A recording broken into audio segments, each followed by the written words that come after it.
அஸ்ஸலாமு அலைக்கும் வரஹ்மத்துல்லாஹி வபரகாத்துஹு. அபுதாபி, துபை, ஷார்ஜா மற்றும் ஏனைய ஐக்கிய அரபு அமீரக பள்ளிவாசல்களில் வெள்ளிக்கிழமை ஓதப்படும் ஜும்ஆ உரை.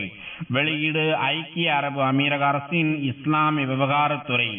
தேதி வெள்ளிக்கிழமை, ரமலான் பிறை 7 ஹிஜ்ரி 1446, 7 மார்ச் 2025. தலைப்பு ஜகாத் தர்மம் கொடுங்கள். தலைப்பு ஜகாத் தர்மம் கொடுங்கள். எல்லா புகழும் அல்லாஹுக்கே. அவன்தான் எண்ணற்ற தனது கருணைகளையும் செல்வங்களையும் நமக்கு வழங்கி இருக்கிறான். அந்த செல்வத்திற்குரிய ஜகாத்தை மிகச் சரியாக கணக்கிட்டு கொடுக்க வேண்டும் என்று அவன்தான் நமக்கு கட்டளையிட்டு இருக்கிறான். மேலும் வணக்கத்திற்குரியவன் அல்லாஹுவே அன்றி வேறு யாரும் இல்லை. ஆட்சி அதிகாரங்கள் அவன் வசமே உள்ளன. அவனுக்கு யாதொரு இணையுமில்லை என்று நான் சாட்சி கூறுகிறேன். எங்கள் திருநபி முஹம்மது ஸல்லல்லாஹு அலைஹி வஸல்லம் அவர்கள் அல்லாஹுவின் அடியாராகவும் தூதராகவும் இருக்கிறார்கள் என்று நான் சாட்சி கூறுகிறேன். யா அல்லாஹ், எங்கள் தலைவர் நபிகள் நாயகம் ஸல்லல்லாஹு அலைஹி வஸல்லம் அவர்கள் மீதும் அவர்களின் புனிதமிக்க குடும்பத்தினர் மீதும் தியாகம் நிறைந்த தோழர்கள் அனைவர் மீதும் உலக முடிவு நாள் வரை அழகிய முறையில் இவர்களை பின்பற்றி நடக்கும் முஸ்லிம்கள் மீதும் இறைவா நீ ஸலவாத்தும் சலாமும் பொழிந்திடுவாயாக. கவனமாக கேளுங்கள். இறைவனுக்கு அஞ்சி நடப்பதை எனக்கும் உங்களுக்கும் உபதேசிக்கிறேன். அவனோடு உங்களை நெருக்கமாக்கி வைக்கும் வணக்க வழிபாடுகளை மிக அதிகமாக செய்யுங்கள். இது உங்களுடைய இவ்வுலக வாழ்விற்கு நன்மையாக அமையும். மேலும் உங்களுடைய மறுமையிலும் இதன் மூலம் நீங்கள் வெற்றி அடையலாம். பரிசுத்த நாயனாகிய அல்லாஹு கூறுகிறான், فاتقوا الله ما استطعتم واسمعوا واطيعوا وانفقوا خيرا لانفسكم ومن يوق شح نفسه فاولئك هم المفلحون.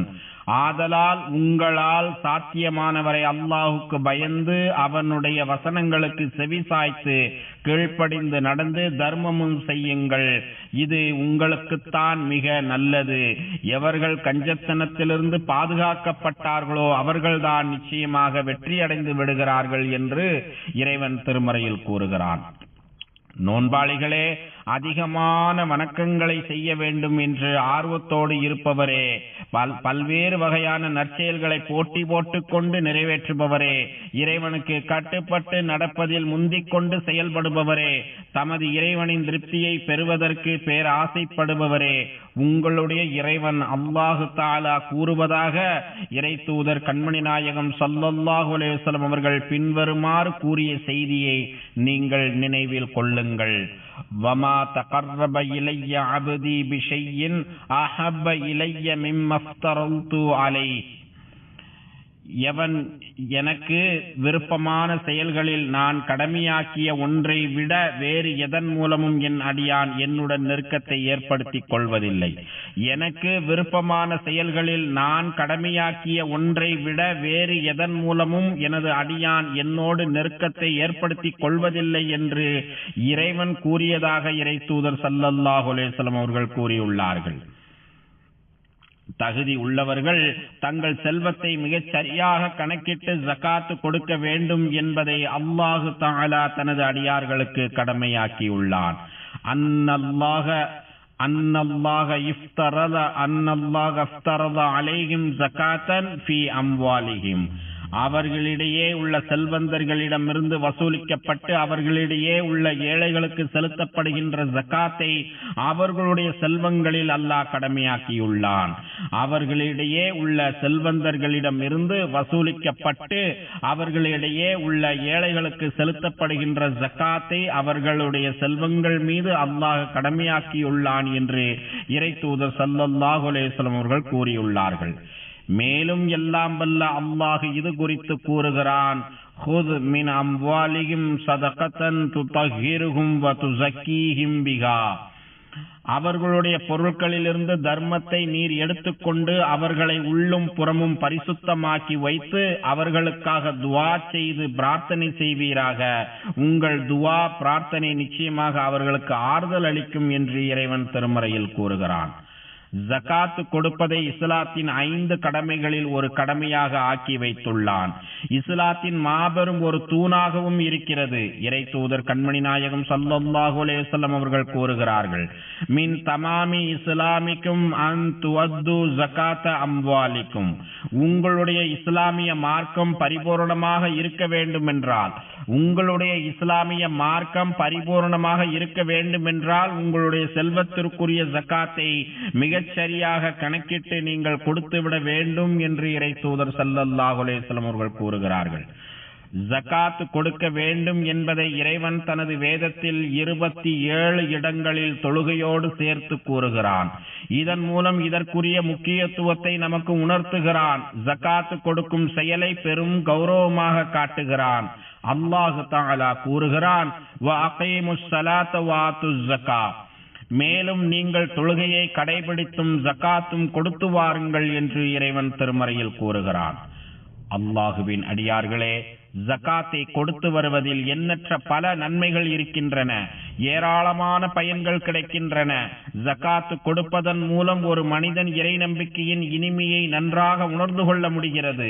இது குறித்து இறை தூதர் கண்மணி நாயகம் ஸல்லல்லாஹு அலைஹி வஸல்லம் அவர்கள் கூறுகிறார்கள், ஸலாசும் மன் ஃபஅலஹுன்ன ஃபகத் தஅம தஅமல் ஈமான் என்று கூறிய ஸல்லல்லாஹு அலைஹி வஸல்லம் அவர்கள், அஅதா ஜகாத மாலிஹி தய்யிபதம் பிஹா நஃப்ஸுஹு என்று கூறியுள்ளார்கள்.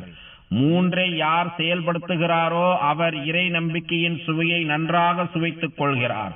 3 யார் செயல்படுத்துகிறாரோ அவர் இறை நம்பிக்கையின் சுவையை நன்றாக சுவைத்துக் கொள்கிறார் என்று கூறிவிட்டு, ஒவ்வொரு வருடமும் தனது செல்வத்திற்குரிய ஜகாத்தை உயர்தரமான முறையில் கணக்கிட்டு கொடுத்து விடுகிறாரே அவர், ஒவ்வொரு வருடமும் தனது செல்வத்திற்குரிய ஜகாத்தை உயர்தரமான முறையில் கணக்கிட்டு கொடுத்து விடுகிறாரே அவர் என்று இறை தூதர் ஸல்லல்லாஹு அலைஹி வஸல்லம் அவர்கள் கூறியுள்ளார்கள். நீங்கள் ஜகாத்தை சரிவர கொடுத்து வருவதால் அல்லாஹ் உங்களுடைய செல்வத்தை மிகச் சிறப்பாக பாதுகாக்கிறான். உங்கள் செல்வங்களை மென்மேலும் வளரச் செய்கிறான். அல்லாஹு தஆலா கூறுகிறான், வமா ஆதைத்தும் மின் ஜகாத்தின் துரீதுன வஜ்ஹல்லாஹி ஃபஉலாயிக ஹுமுல் முضعفون. அல்லாஹுவின் முகத்தை நாடி ஜகாத்தாக ஏதும் நீங்கள் கொடுத்தாலோ கொடுத்தவர்கள் அதை பன்மடங்காக ஆக்கிக் கொள்கின்றனர். அல்லாஹுவின் முகத்தை நாடி ஜகாத்தாக ஏதும் நீங்கள் கொடுத்தாலோ கொடுத்தவர்கள் அதை பன்மடங்காக ஆக்கிக் கொள்கின்றனர் என்று இறைவன் திருமறையில் கூறுகிறான்.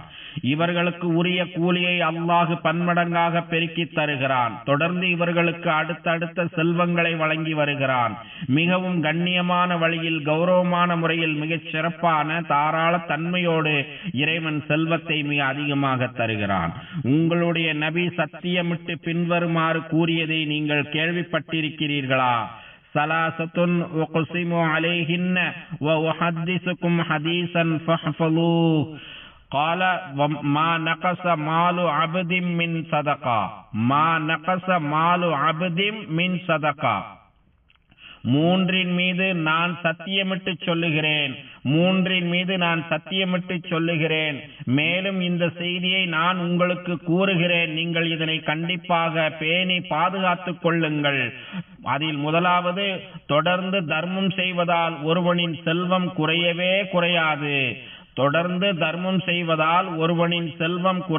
குறையாது. என்று நான் சத்தியமிட்டு கூறுகிறேன் என்று இறை தூதர் ஸல்லல்லாஹு அலைஹி வஸல்லம் அவர்கள் கூறியுள்ளார்கள். தனது செல்வத்திற்குரிய ஜகாத்தை மிகச் சரியாக கணக்கிட்டு கொடுப்பவர் போற்றுதலுக்கு உரியவர். இத்தகையவர் தனது கால்நடைகள், விளைச்சல்கள் மற்றும் அறுவடைகளில் கடமையான ஜகாத்தை மிகச் சரியாக கொடுத்து விடுவார். இதன் மூலம் இவர் நாளை மறுமையில் தனது பதிவேட்டில் மகத்தான பதிவுகளை காண்பார்.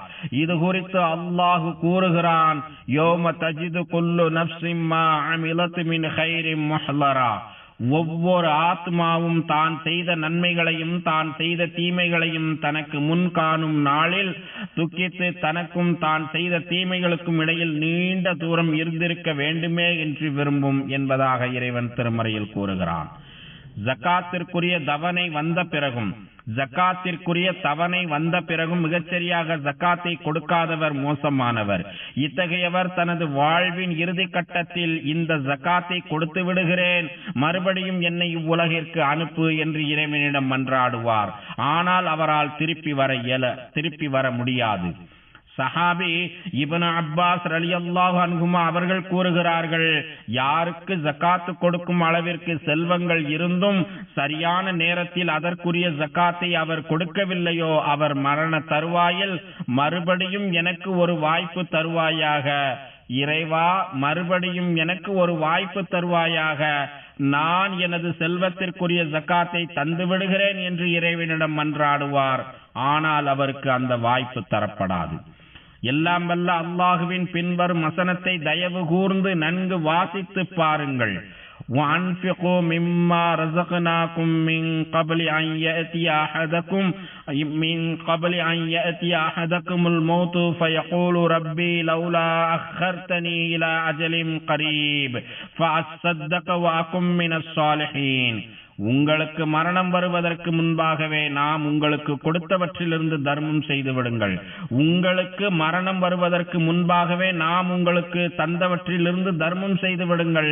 அவ்வாறு செய்யாதவன் மரணிக்கும் சமயத்தில், என் இறைவனே ஒரு சொற்ப காலத்திற்கு என்னை விட்டு வைக்க வேண்டாமா, என் இறைவனே ஒரு சொற்ப காலத்திற்கு என்னை விட்டு வைக்க வேண்டாமா, அவ்வாறு என்னை விட்டுவிட்டால் நான் தானமும் செய்வேன், தர்மமும் செய்வேன், நன்மைகளை செய்து நல்லோர்களில் நானும் ஆகிவிடுவேன் என்று கூறுவான் என்பதாக இறைவன் திருமறையில் கூறி காட்டுகிறான்.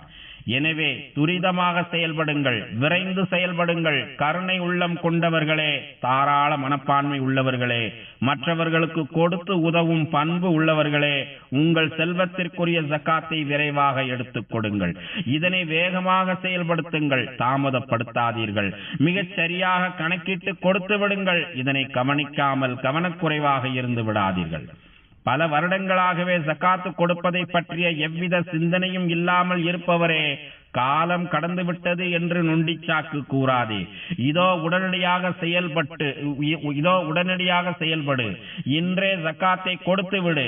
அல்லாஹ் உன்னிடம் ஒப்படைத்திருக்கும் அந்த செல்வத்திற்குரிய ஜக்காத்தை உடனடியாக கொடுத்து விடு. தற்போது இருப்பதுதான் உனக்கு நல்ல வாய்ப்பாகும். இதன் மூலம் உனது செல்வங்களை நீ தூய்மையாக்கிக் கொள்ளலாம். உனக்குரிய கடமைகளை சரிவர நிறைவேற்றிய திருப்தியையும் நீ பெறலாம். எல்லாம் வல்ல அல்லாஹ் கூறுகிறான், வஹஸின் கமா அஹஸனல்லாஹு இலைக். அல்லாஹ் உனக்கு கொடுத்து உதவி செய்தவாறு அதை கொண்டு பிறருக்கு நீயும் தானம் செய்து உதவி செய் என்று இறைவன் திருமறையில் கூறுகிறான். அல்லாஹ் உனக்கு தந்து உதவி செய்ததை போன்று அதை கொண்டு பிறருக்கு நீயும் தர்மம் செய்து கொடுத்து உதவி செய் என்று இறைவன் திருமறையில் கூறுகிறான். உனது இறைவனுடைய பொருத்தத்தை நீ பெற்றுக்கொள்ள முடியும். உன்னுடைய இவ்வுலக வாழ்வும் மறுமை வாழ்வும் மிகவும் சுபிட்சமாக அமையும். யா அல்லாஹ், நீ எங்களுக்கு வழங்கும் வாழ்வாதாரங்களில் மென்மேலும் நற்பாக்கியம் செய்வாயாக. எங்கள் செல்வத்திற்குரிய ஜக்காத்தை சரிவர கணக்கிட்டு கொடுப்பதற்கு எங்களுக்கு நீ உதவி புரிவாயாக. மேலும் எங்கள் அனைவரையும் வெற்றி பெற்றவர்களாக நீ உருவாக்குவாயாக. நோன்பாளிகளே, இந்த ஜகாத் கடமைக்கு என்று சில நிபந்தனைகளையும் அல்லாஹு தஆலா விதித்திருக்கிறான். இந்த ஜகாத் கடமைக்கென்று சில நிபந்தனைகளையும் அல்லாஹு தஆலா விதித்திருக்கிறான். வரையறுக்கப்பட்ட சில விதிகளும் இருக்கின்றன. அதாவது, யாரிடம் 85 கிராம் தங்கத்தின் மதிப்பில் சொத்து இருக்கிறதோ, அதாவது சுமார் 30,000 திர்ஹமுக்கு ஈடான சொத்து இருக்கிறதோ, அவர் இந்த சொத்திற்குரிய ஜகாத்தை கொடுப்பது கட்டாய கடமையாகும். மேலும் இந்த சொத்து ஹிஜ்ரி வருட கணக்குப்படி ஓராண்டு முழுவதும் கைவசம் இருந்திருக்க வேண்டும். மொத்த மதிப்பில் 2.5% என்கிற விதத்தில் கணக்கிட்டு கொடுக்க வேண்டும். இவ்வாறுதான் இறை தூதர் கண்மணி நாயகம் ஸல்லல்லாஹு அலைஹி வஸல்லம் அவர்கள் வழிகாட்டியுள்ளார்கள். மனிஸ்தஃபாத மாலன் ஃபலா ஸகாத அலைஹி ஹத்தா யஹூல அலைஹில் ஹவுலு இன்த ரப்பி. ஒருவரிடம் குறிப்பிட்ட அளவு சொத்து இருக்கிறது. ஒருவரிடம் குறிப்பிட்ட அளவு சொத்து இருக்கிறது, அதனை ஹிஜ்ரி கணக்கில் ஓராண்டு காலம் அவர் தன் கைவசத்தில் வைத்திருந்தால் அச்சொத்தின் மீது ஜகாத்து கடமையாகும். அதனை ஹிஜ்ரி கணக்கில் ஓராண்டு காலம் அவர் தன் கைவசம் வைத்திருந்தால் அச்சொத்தின் மீது ஜகாத்து கடமையாகும் என்று இறை தூதர் ஸல்லல்லாஹு அலைஹி வஸல்லம் அவர்கள் கூறியுள்ளார்கள். அந்த ஜகாத்தை தனது சமுதாயத்தை சேர்ந்தவர்களுக்கே கொடுக்க வேண்டும். அதுதான் ஜகாத்தின் அடிப்படையாகும். இறை தூதர் கண்மணி நாயகம் ஸல்லல்லாஹு அலைஹி வஸல்லம் அவர்களும் அவ்வாறே அறிவுறுத்தியுள்ளார்கள். தூஹது மின் அக்னியாஇஹிம் வ துரத்து அலா ஃபுகராஇஹிம். அவர்களுடைய செல்வந்தர்களிடமிருந்து எடுக்கப்பட்டு அவர்களில் ஏழையானவர்களிடம் கொடுக்கப்பட வேண்டும். அவர்களில் செல்வந்தர்களிடமிருந்து எடுக்கப்பட்டு அவர்களில் ஏழையானவர்களிடம் இந்த ஜகாத் கொடுக்கப்பட வேண்டும் என்று இறை தூதர் ஸல்லல்லாஹு அலைஹி வஸல்லம் அவர்கள் கூறியுள்ளார்கள். நீ வசிக்கும் ஊரில் தேவையுள்ளவர்கள் இருந்தால் அவர்களுக்கே முன்னுரிமை கொடுத்து உனது ஜக்காத்தை அவர்களுக்கே கொடுக்க வேண்டும். நமது அமீரக அரசின் அவுகாஃப் எனும் இஸ்லாமிய விவகாரத்துறை மூலமாக உனது ஜக்காத் சமுதாயத்தில் இருந்து சமுதாயத்திற்கு செல்கிறது, உனது ஜக்காத் சமுதாயத்திலிருந்து சமுதாயத்திற்கு செல்கிறது என்கிற திட்டத்தின் கீழ் குடிமக்களின் ஜக்காத்து தொகைகளை ஒன்று சேர்க்கிறது. எனவே நீங்களும் அதோடு கூட்டு சேர்ந்து கொள்ளுங்கள். நமது அமீரக அரசின் அவுகாஃப் எனும் இஸ்லாமிய விவகாரத்துறை மூலமாக உனது ஜகாத் சமுதாயத்திலிருந்து சமுதாயத்திற்கு செல்கிறது, உனது ஜகாத் சமுதாயத்திலிருந்து சமுதாயத்திற்கு செல்கிறது என்கிற திட்டத்தின் கீழ் குடிமக்களின் ஜகாத் தொகைகளை ஒன்று சேர்க்கிறது. எனவே நீங்களும் அதோடு கூட்டு சேர்ந்து கொள்ளுங்கள். உங்களுடைய ஜகாத் பொருள் மிகச் சரியான நபரிடம் சென்று சேர்வதற்கான முயற்சியாகும். ஏனெனில் ஜகாத்தை சரிவர வசூலிப்பதையும் மிகச் சரியாக பங்கிட்டு கொடுப்பதையும் ஷரியத்தின் படி மிக துல்லியமாக இந்த அவுகாஃப் செயல்படுத்துகிறது. தகுந்த பயனாளிகளை கண்டறிந்து அவர்களுக்கு உரிய வகையில் பொருட்களை கொண்டு சேர்க்கிறது. எனவே உங்களுடைய பொறுப்பை இந்த அமைப்பு மிகச் சரியாக நிறைவேற்றுகிறது. இதன் மூலம் ஒட்டுமொத்த சமூகத்திற்கும் சமச்சீரான பலன் கிடைக்கிறது. யா அல்லாஹ், உனக்கும் உனது தூதர் முஹம்மது ஸல்லல்லாஹு அலைஹி வஸல்லம் அவர்களுக்கும் நீ யாரையெல்லாம் பின்பற்றி நடக்கச் சொன்னாயோ அவர்களுக்கும் நாங்கள் முழுமையாக வழிபடுவதற்கு எங்கள் அனைவருக்கும் நீ உதவி புரிவாயாக. அல்லாஹ் தனது திருமறையில் கூறுகிறான், யா அய்யுஹல்லதீன ஆமனு அத்தீஉல்லாஹ வ அத்தீஉர் ரசூல வ உலில் அம்ரி மின்கும். ஈமான் கொண்ட நல்லடியார்களே, அல்லாஹ்வுக்கு கீழ்ப்படியுங்கள், இன்னும் அல்லாஹ்வின் தூதருக்கும் உங்களில் நேர்மையாக அதிகாரம் வைப்பவர்களுக்கும் கீழ்ப்படியுங்கள் என்று இறைவன் திருமறையில் கூறுகிறான். யா அல்லாஹ், எங்கள் தலைவரும் எங்கள் நபியுமாகிய முஹம்மது நபி ஸல்லல்லாஹு அலைஹி வஸல்லம் அவர்கள் மீதும் அவர்களின் புனிதமிக்க குடும்பத்தினர் மீதும் தியாகம் நிறைந்த அவர்களின் தோழர்கள் மீதும் சலவாத் என்னும் ஈடேற்றத்தையும் சலாம் என்னும் அமைதியையும் பரக்கத் என்னும் நற்பாக்கியங்களையும் தந்தருள்வாயாக. மேலும் நல்வழி காட்டும் ஹலீஃபாக்களாகிய அபூ பக்கர், உமர், உஸ்மான், அலி ரலியல்லாஹு அன்ஹும் ஆகியோர்களையும் சங்கை நிறைந்த அனைத்து தோழர்களையும் அவர்களை தொடர்ந்து வந்த தாபீன்களையும் உலக முடிவு நாள் வரை இவர்களை அழகிய முறையில் பின்பற்றி நடக்கும் முஸ்லிம்களாகிய எங்கள் அனைவரையும் நீ பொருந்திக் கொள்வாயாக. யா அல்லாஹ், இந்த தேசத்தின் ஜனாதிபதி மாண்புமிகு ஷேக் முஹம்மது இப்னு ஜாயித் அவர்களுக்கு அனைத்து நல்ல முயற்சிகளுக்கும் நீ உதவி புரிவாயாக. யா அல்லாஹ், மாண்புமிகு ஷேக் ஜாயித், மாண்புமிகு ஷேக் மக்தும் மற்றும் மாண்புமிகு ஷேக் ஹலீஃபா பின் ஜாயித் மேலும் ஏனைய அமீரக ஆட்சியாளர்கள் உனது பொருத்தத்தை நோக்கி உன்னிடம் வந்து சேர்ந்த காலம் சென்ற ஆட்சியாளர்கள் அனைவருக்கும் நீ அருள் புரிவாயாக. யா அல்லாஹ், எங்கள் தந்தைமார்களுக்கும் தாய்மார்களுக்கும் நீ கிருபை செய்வாயாக. மேலும் எங்கள் இரத்த வழி உறவினர்களுக்கும் யாருக்கெல்லாம் நாங்கள் கடமைப்பட்டிருக்கிறோமோ அவர்களுக்கும் நீ கிருபை செய்வாயாக. எங்கள் இறைவனே, எங்களுக்கு நீ இம்மையிலும் நன்மை அளிப்பாயாக, மறுமையிலும் நன்மை அளிப்பாயாக. நரக நெருப்பின் வேதனையிலிருந்தும் எங்களை நீ பாதுகாப்பாயாக. ரப்பனா ஆத்தினா ஃபித் துன்யா ஹஸனத்தன் வ ஃபில் ஆখিরাতি ஹஸனத்தன் வ கினா அஸாபன்னார். அல்லாஹுவின் அடியார்களே, மகத்தான அல்லாஹுவை நினைவு கூறுங்கள். அவன் உங்களை நினைவு கூறுகிறான். அவன் வழங்கிய அருட்கொடைகளுக்கு நன்றி செலுத்துங்கள். அவன் அதனை உங்களுக்கு மேலும் அதிகப்படுத்தி கொடுக்கிறான். தொழுகையை நிலைநாட்டுங்கள். ஸதகல்லாஹுல் அலீம். வஸ்ஸலாத்து வஸ்ஸலாம் அலா ரசூலிஹின் நபியில் கரீம்.